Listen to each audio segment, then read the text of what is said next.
ಹೀಗೆ ಚನ್ನಪಣ್ಣ ಹೇಗಿರುತ್ತೆ ಮುಂದೆ? ಇವತ್ತು ಮೊದಲನೇದಾಗಿ ಚನ್ನಪಟ್ಟಣ ನಗರವನ್ನು ಸ್ವಚ್ಛಗೊಳಿಸುವ ಉದ್ದೇಶದಿಂದ ನಗರಸಭೆಯ ಎಲ್ಲ ಗೌರವಾನ್ವಿತ ಸದಸ್ಯರುಗಳನ್ನು ಸಭೆ ಕರೀಲಿಕ್ಕೆ ಕಮಿಷನರ್ಗೆ ಹೇಳಿದ್ದೀನಿ. ಈಗ ಸಭೆ ಕರೀತಾ ಇದ್ದೀವಿ. ಮೊದಲು ಚನ್ನಪಟ್ಟಣ ನಗರ ಭಾಳ ದುಸ್ಥಿತಿಲಿದೆ. ಮೊದಲು ಬಸ್ ಸ್ಟ್ಯಾಂಡು ಪ್ರಾರಂಭ ಮಾಡಬೇಕು. ಅದರ ಸಮಸ್ಯೆಗಳ ಬಗ್ಗೆ ಮೊದಲು ಚರ್ಚೆ ಆಗಬೇಕು. ಕಸದ ಸಮಸ್ಯೆ, UGD ಸಮಸ್ಯೆ, ಮೂಲಭೂತ ಸೌಲಭ್ಯಗಳ ಕಡೆ ಗಮನ ಕೊಡಬೇಕು. ನನಗೆ ಕಳೆದ 6-7 ವರ್ಷಗಳಿಂದ ಕುಮಾರಸ್ವಾಮಿಯವರು ಮಾಡಿರತಕ್ಕಂಥ ಅಧ್ವಾನವನ್ನು ಸರಿ ಮಾಡಬೇಕು. ಅವರು ನಗರಸಭೆ ಬಗ್ಗೆ ಏನೂ ಆಸಕ್ತಿ ತಗೊಂಡಿರಲಿಲ್ಲ, ಏನೂ ಕ್ರಮ ತಗೊಂಡಿರಲಿಲ್ಲ. ಪ್ರಾಥಮಿಕವಾಗಿ ಇವತ್ತು ಪ್ರಾರಂಭ ಮಾಡ್ತಾ ಇದ್ದೀನಿ. ಇವತ್ತು ಸಭೆ ಮಾಡ್ತೀನಿ. ಸೊ ಶುಕ್ರವಾರ ಚನ್ನಪಟ್ಟಣ ತಾಲೂಕು ಪಂಚಾಯತ್ನಲ್ಲಿ ಸಭೆ ಮಾಡ್ತೀವಿ. ನಿರಂತರವಾಗಿ ತಾಲೂಕಿನ ಅಭಿವೃದ್ಧಿಗೆ ಏನೇನು ಕೆಲಸ ಕಾರ್ಯಗಳು ಮಾಡಬೇಕು ಪ್ರಾರಂಭ ಮಾಡ್ತೀವಿ. ಜೆಡಿಎಸ್ನ ಶಾಸಕರು ಎಷ್ಟು ಜನ ನಿಮ್ಮ ಸಂಪರ್ಕದಲ್ಲಿದ್ದಾರೆ ಸರ್? ನಾನು ಸಾಂದರ್ಭಿಕವಾಗಿ ಹೇಳಿದ್ದೀನಿ.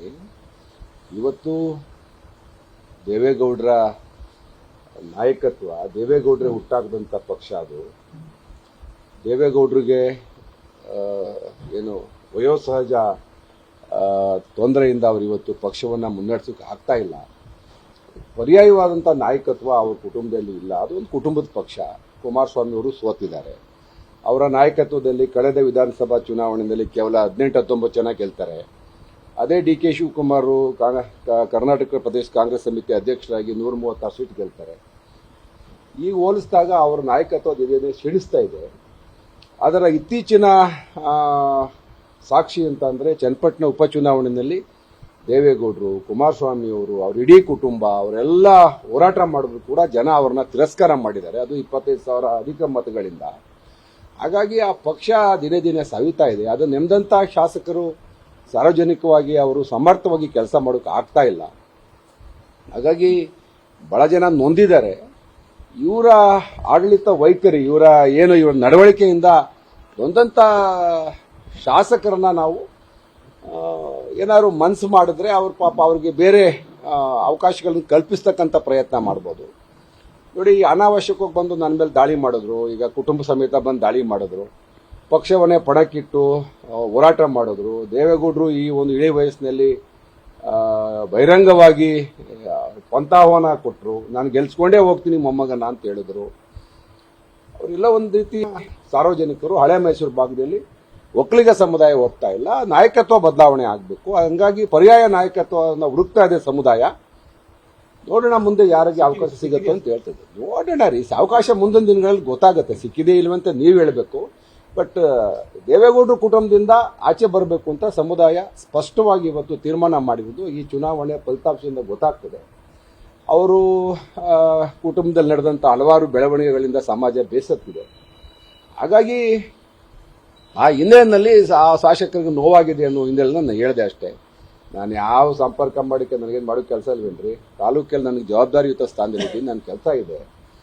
ಅವಕಾಶ ಸಿಕ್ಕಿದ್ರೆ ಅವರು ಎಲ್ಲ ನಮ್ಮ ಸ್ನೇಹಿತರಿದ್ದಾರೆ, ವಿಶ್ವಾಸದಲ್ಲಿದ್ದಾರೆ ಅನ್ನೋ ಮಾತನ್ನು ಹೇಳಿದ್ದೀನಿ ಅಷ್ಟೇ. ಸಾಂದರ್ಭಿಕವಾಗಿ ಹೇಳಿರೋದು.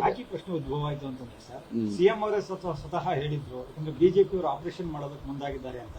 ನೀವೇನಾದ್ರೂ ರಿವರ್ಸ್ ಆಪರೇಷನ್ ಜೆಡಿಎಸ್ ನಾಯಕರು ಅಲ್ಲ ಆ ಟಾಸ್ಕ್ ಕಾಂಗ್ರೆಸ್ ಕೊಟ್ರೆ ಮಾಡ್ತೀರಾ ಅಂತ ಸರ್? ನೋಡಿ ಸರ್, ದಯವಿಟ್ಟು ಈಗ ಸರ್ಕಾರ ಸುಭದ್ರವಾಗಿದೆ. 136 + 3 139 ಸೀಟ್ ಬಂದಿದೆ. ಏನಕ್ಕೆ ಇವೆಲ್ಲ ಇಲ್ಲಿ ಸಲ್ಲದ ಊಹಾಪೋಹಗಳಿಗೆ ಅವಕಾಶ ಇಲ್ಲ. ನಾನು ಹೇಳೋದು, ಇವತ್ತು JDS ಕುಸಿತ ಕಂಡಿದೆ, ನಶಿಸಿ ಹೋಗ್ತಾ ಇದೆ. ಅದು ಒಂದು ಪಕ್ಷ ನಶಿಸೋದಾಗ ಸ್ವಾಭಾವಿಕವಾಗಿ ಶಾಸಕರು ಬೇರೆ ಕಡೆ ಮುಖ ಮಾಡ್ತಾರೆ ಅನ್ನೋ ದೃಷ್ಟಿಯಲ್ಲಿ ಮಾತಾಡಿದ ಹೊರತು ಈ ಆಪರೇಷನ್ ಇದೆಲ್ಲ ನನಗೇನು ಗೊತ್ತಿಲ್ಲ. ನನಗೆ ಸಂಬಂಧ ಇಲ್ಲದೆ ಇರೋ ವಿಚಾರ. ನಾನಿವತ್ತು ನನ್ನ ಪೂರ್ತಿ ಸಮಯವನ್ನು ತಾಲೂಕಿನ ಅಭಿವೃದ್ಧಿಗೆ, ನನಗೆ ಮತ ಕೊಟ್ಟಂಥ ಮತದಾರರಿಗೆ, ನನಗೆ ಮತ ಕೊಡದೇ ಹೋದರೂ ಕೂಡ ನಮ್ಮ ತಾಲೂಕಿನ ಎಲ್ಲ ಮತದಾರ ಪರವಾಗಿ ಕೆಲಸ ಮಾಡ್ತಕ್ಕಂಥ ಇಚ್ಛಾಶಕ್ತಿಯಿಂದ ಕೆಲಸ ಪ್ರಾರಂಭ ಮಾಡಿದ್ದೀನಿ. ನಾನು ರಾಜಕೀಯವಾಗಿ ಬೇರೆ ಎಲ್ಲೂ ನನ್ನ ಮೈಂಡ್ ಅಪ್ಲೈ ಮಾಡಿಲ್ಲ. ನನಗೆ ಬಂದು ಹಿಂಗೆಲ್ಲ ಇಡೀ ಕುಟುಂಬ ನಿಂತ್ಕೊಂಡು ಒಬ್ಬ ಸಾಮಾನ್ಯ ವ್ಯಕ್ತಿ ಮೇಲೆ ಈ ಥರ ದಾಳಿ ಮಾಡೋದಲ್ಲ ನೋವಿಂದ ನಾನಿವತ್ತು ಆ ಮಾತಾಡಿದ್ದೀನಿ. ನೋಡೋಣ ಮುಂದೆ ಏನೇನು ರಾಜಕೀಯ ಬೆಳವಣಿಗೆ ಆಗುತ್ತೆ. ಸಾಕಷ್ಟು ಜನ ಕಾಂಗ್ರೆಸ್ಗೆ ಬರಕ್ಕೆ ಸಿದ್ಧವಾಗಿದ್ದಾರೆ ಅಂತ, ಅದಕ್ಕೆ ಒಬ್ರು ವ್ಯಕ್ತಿ ಬೇಕು. ಅದು ಯೋಗೇಶ್ವರ್ ಅವರ ಮುಖಾಂತರವಾಗಿ ಆಗುತ್ತಾ? ನನಗೆ ಗೊತ್ತಿಲ್ಲ ಅಣ್ಣ, ನನಗೆ ಗೊತ್ತಿಲ್ಲ. ನಾನು ಹೇಳಿದ್ದೀನಿ, ನನಗೆ ಯಾರಾದರೂ ಅದಕ್ಕೆ ಜವಾಬ್ದಾರಿ ಕೊಟ್ಟಿರ್ತಾರೆ. ಜವಾಬ್ದಾರಿ ನಮ್ಗೆ ಯಾಕೆ ಬೇಕ್ರಿ? ನಮ್ಮ ಪಕ್ಷ ಈಗಾಗಲೇ 139 ಸೀಟ್ ಇದೆಯಲ್ಲ, ಅವ್ರು ಕಟ್ಕೊಂಡು ನನಗೇನಾಗಬೇಕು? ನ್ಯೂಸ್ ಫಸ್ಟ್ ನಿರ್ಭೀತಿಯಿಂದ ನಿಮ್ಮ ಪರವಾಗಿ.